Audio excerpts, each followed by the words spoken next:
Share মাৰ্কেটত যদি আপুনি চাইন আপ কৰি ৰাখিছে, এটা ডিমেট একাউণ্ট বনাই ৰাখিছে, তেতিয়াহ'লে বিপদ আপোনাৰ কাৰণে নিশ্চিত।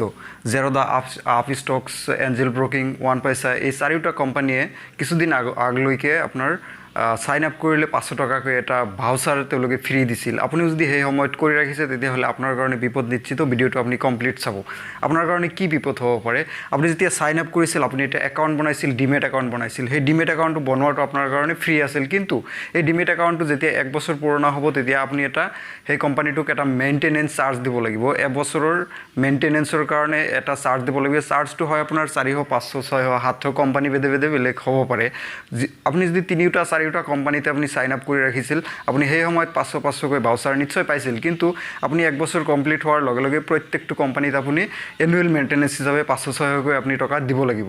এই টকাটো যদি আপুনি নিদিয়ে, তেতিয়াহ'লে আপোনাৰ কি হ'ব? এই টকাটো আপুনি দিবই লাগিব।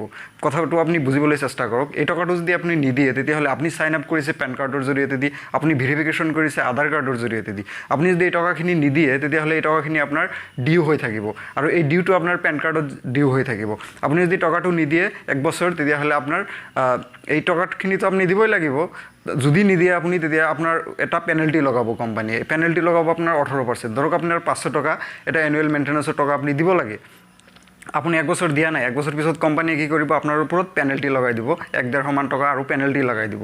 আৰু 1 বছৰ দিয়া নাই, আৰু 1 বছৰ মেইনটেনেঞ্চ চাৰ্জ প্লাছ পেনাল্টি, আগৰ পেনাল্টি, এনেকুৱাকৈ আপোনাৰ ডিউ হৈ যাই থাকিব। আপুনি যদি লাষ্টত নিদিয়ে, এই টকাটো কি হ'ব? আপোনাৰ চিভিলত এফেক্ট কৰিব। যিহেতু আপুনি পেন কাৰ্ডৰ জৰিয়তে দি আপুনি চাইন আপ কৰিছে, এই টকাটো আপোনাৰ চিভিলত এফেক্ট কৰিব। চিভিলত যেতিয়া বেয়াকৈ এফেক্ট কৰিব, তেতিয়া আপুনি বেংকৰ পৰা কোনো ধৰণৰ লোন নাপাব।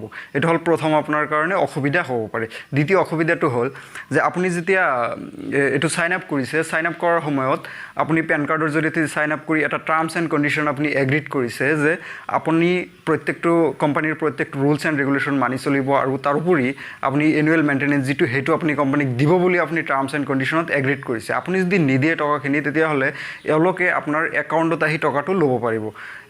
আপোনাৰ একাউণ্টত আহি, আপোনাৰ বেংক একাউণ্টত আহি টকাটো সিহঁতে কাটি ল'ব পাৰিব আপোনাক নুসুধাকৈ। কথাটো আপোনাৰ হয়তো বিশ্বাস হোৱা নাই। এটা এক্সাম্পলৰ সৈতে কথাটো বুজিবলৈ চেষ্টা কৰক। ধৰক আপুনি এটা ফাইনেন্স কোম্পানীৰ পৰা এটা বাইক লোন লৈছে বা এটা কাৰ লোন লৈছে। আপুনি যিকোনো এটা লোন লৈছে এটা ফাইনেন্স কোম্পানীৰ পৰা, যিকোনো ফাইনেন্স কোম্পানীৰ পৰা। আপুনি যেতিয়া সেই ফাইনেন্স কোম্পানীটোক ইনষ্টলমেণ্ট নিদিব বা আপুনি পইচা নিদিব, আপুনি সেই কাৰটোও ধৰক বিক্ৰী কৰি দিলে। আপোনাৰ কাৰটো ফাইনেন্স কোম্পানীয়ে চেছ কৰিব নোৱাৰে, যিহেতু আপুনি বিক্ৰী কৰি দিছে, বা আপোনাৰ কাৰটো হেৰাই গৈছে, কি হৈছে।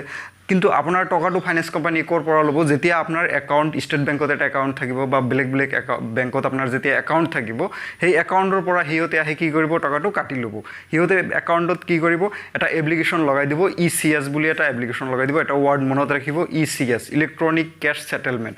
সিহঁতে আপোনাৰ একাউণ্টত আহি, সিহঁতে আপোনাৰ SBIৰ একাউণ্টত আহি টকাখিনি কাটি ল'ব ECSৰ জৰিয়তে দি। ECS, আপুনি যেতিয়া ফাইনেন্স কোম্পানীৰ পৰা লোনটো লৈছিল, তেতিয়া আপুনি ফাইনেন্স কোম্পানীৰ টাৰ্মছ এণ্ড কণ্ডিশ্যন এগ্ৰিড কৰিছিল যে আপুনি যদি টকা নিদিয়ে, সিহঁতে ECSৰ জৰিয়তে দি আপোনাৰ একাউণ্টত আহি টকাটো কাটি ল'ব পাৰিব।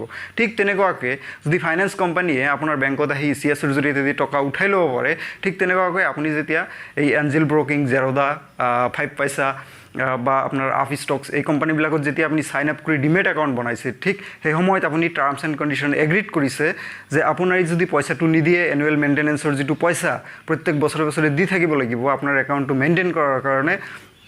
আপুনি শ্বেয়াৰ কিনক বা নিকিনক, আপোনাৰ একাউণ্ট যেতিয়া খুলিছে, আপোনাৰ একাউণ্ট মেইনটেনেঞ্চৰ কাৰণে আপুনি এটা টকা সিহঁতক দিব লাগে। যদি আপুনি নিদিয়ে, তেতিয়াহ'লে সিহঁতে, সেই কোম্পানীবিলাকে আপোনাৰ একাউণ্টত আহি ECSৰ জৰিয়তে দি টকা উইথড্ৰ কৰি ল'ব পাৰে। গতিকে এইটো আপোনাৰ কাৰণে এটা প্ৰব্লেম সৃষ্টি কৰিব।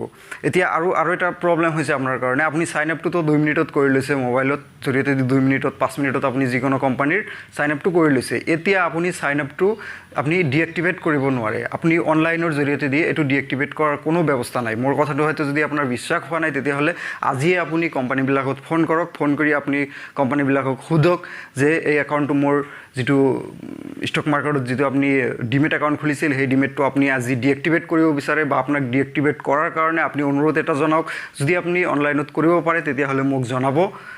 কিন্তু মই জনামতে নহয়, একচুৱেলি এইটোৱেই কাৰেক্ট যে আপুনি অনলাইনৰ জৰিয়তে ডিএক্টিভেট কৰিব নোৱাৰে। আৰু এটা কথা, আপুনি ফোন কৰি কোম্পানীক সোধক যে এনুৱেল মেইনটেনেঞ্চৰ নামত কিমান টকা সিহঁতক দিব লাগিব, আৰু টকাটো যদি আপুনি নিদিয়ে, তেতিয়াহ'লে কি হ'ব পাৰে।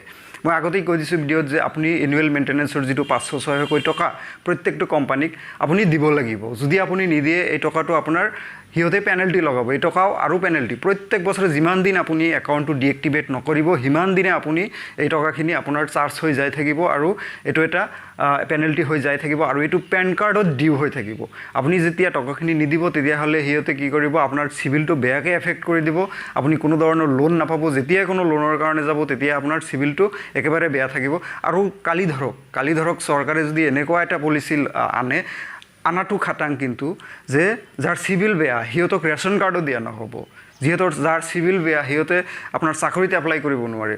চৰকাৰে যদি এনেকুৱা আপোনাৰ কোনোদিন পলিচি লৈ আহে আৰু লৈ অহাৰ সম্ভাৱনাও আছে, গতিকে তেনেকুৱা যদি হয় তেতিয়াহ'লে আপুনি কি কৰিব লাগে, এই টকাখিনি আপুনি তেতিয়া দিব লাগিব, তেতিয়া হয়তো আপোনাৰ কাৰণে বহুত এটা টকা এমাউণ্ট হৈ যাব। গতিকে এতিয়া আপোনাৰ কাৰণে ৰাস্তা কি, এতিয়া এই বস্তুটোৰ পৰা আপুনি বাচিবলৈ হ'লে যেতিয়া আপুনি ভুলতে যিটো ছাবস্ক্ৰাইব কৰি ৰাখিলে, আপুনিতো য'ত গম পোৱা নাছিল, ইউটিউবত চাই কিছুমান ইউটিউবাৰ ভিডিঅ' চাই আপুনি ছাবস্ক্ৰাইবটো কৰিছিল, এতিয়া আপুনি কি কৰিব পাৰে, এতিয়া আপুনি কি কৰা উচিত? এতিয়া আপুনি এইটো ডিএক্টিভেট কৰিবৰ কাৰণে আপুনি যেতিয়া ধৰক আপুনি আপিষ্টকৰ এটা চাইন আপ কৰি ৰাখিছে বা এঞ্জেল ব্ৰকিঙৰ চাইন আপ কৰি ৰাখিছে, এঞ্জেল ব্ৰকিঙৰ অসমত য'ত ব্ৰাঞ্চ আছে সেই ব্ৰাঞ্চত আপুনি পাৰ্চনেলি যাব লাগিব, ভিজিট কৰিব লাগিব। আপোনাৰ গোটেই ডকুমেণ্টখিনি লৈ আপুনি কোনটো মোবাইল নাম্বাৰ আৰু কোনটো ইমেইল দি চাইন আপ কৰিছিল সেইটো লৈ যায় আপুনি ফটো এটা মাৰি, এটা ফৰ্মছ আছে তাতে আপুনি ৰিটাৰ্ণ দিব লাগিব যে আপুনি একাউণ্টটো ডিএক্টিভেট কৰিব বিচাৰিছে, আপুনি আৰু যিটো আপোনাৰ ডিমেট একাউণ্ট এইটো আৰু নচলাই আপুনি ডিএক্টিভেট কৰিব। ডিএক্টিভেটৰ কাৰণেও এটা ফিজ দিব লাগিব, আপুনি যে ইচ্ছা কৰিলেই ডিএক্টিভেট কৰিব নোৱাৰে। সিহঁতক আপুনি কোম্পানীক ফোন কৰি সুধি চব জানি ল'ব পাৰে যে ডিএক্টিভেট কৰাৰ নামতো আপুনি 500 টকা এটা ফিজ দিব লাগিব। গতিকে ভাবক, যেতিয়া আপুনি ডিএক্টিভেট কৰিব যাব, আপুনি ডিএক্টিভেটৰ কাৰণে 500 টকা দিব লাগিব, এনুৱেল মেইনটেনেন্সৰ টকা দিব লাগিব, যদি কিবা ডিউ আছে সেইখিনি দিব লাগিব, আপুনি অফিচলৈ যাব লাগিব। গতিকে এই প্ৰব্লেমবিলাক আপোনাৰ কাৰণে হ'ব। এটা ইউটিউবত ধুম চলিছিল, কিছুদিন আগত ইউটিউবত এটা ধুম চলিছিল চাইন আপ কৰিলেই 500 টকা। মোৰো ছাবস্ক্ৰাইবাৰ আছিল, সেই সময়ত মোৰো প্ৰায় 4,000মান ছাবস্ক্ৰাইবাৰ আছিল। ময়ো আপোনালোকক ৰেফাৰ কৰিব পাৰিলোঁ হয়, ময়ো 500 টকা ইনকাম কৰিব পাৰিলোঁ হয়। ধৰক মোৰ 4,000 ছাবস্ক্ৰাইবাৰ সেই সময়ত আছিল, মই যদি ৰেফাৰ কৰিলোঁ হয় এটলিষ্ট 400 মানুহতো মই পালোঁ হয় আৰামছে। 400 মানুহকো যদি মই চাইন আপ কৰিলোঁ হয় আপোনালোকক, তেতিয়াহ'লেও মই কিন্তু 500 টকাকৈ হ'লে 2 লাখ টকা হয়, আৰু কোম্পানী কিন্তু 4টা, 2 লাখকৈ যদি মই 3-4টা কোম্পানীত চাইন আপ কৰালোঁ হয় মোৰ 6-7 লাখ টকা আৰামছে মই ইনকাম কৰিব পাৰিলোঁ হয়। কিন্তু মই কিয় নকৰিলোঁ, মই এই কামটো কিয় নকৰিলোঁ যিটো বেলেগ ইউটিউবাৰে অসমত কৰিলে? মই এই কামটো এইকাৰণে নকৰিলোঁ কাৰণ মই জানো যে আপুনি লম্বা প্ৰব্লেমত পৰিব, প্ৰব্লেমত পৰাটো আপোনাৰ কাৰণে খাটাং। মই যিকেইটা কথা কৈছোঁ আপোনাৰ বিশ্বাস হয়তো নহ'ব, আপুনি আজিয়ে কোম্পানীক ফোন কৰি কওক, দুটা কথা কওক যে মোৰ একাউণ্টটো ডিএক্টিভেট কৰি দিয়ক। সিহঁতে কৰি নিদিয়ে আপোনাক অফিচলৈ মাতিব।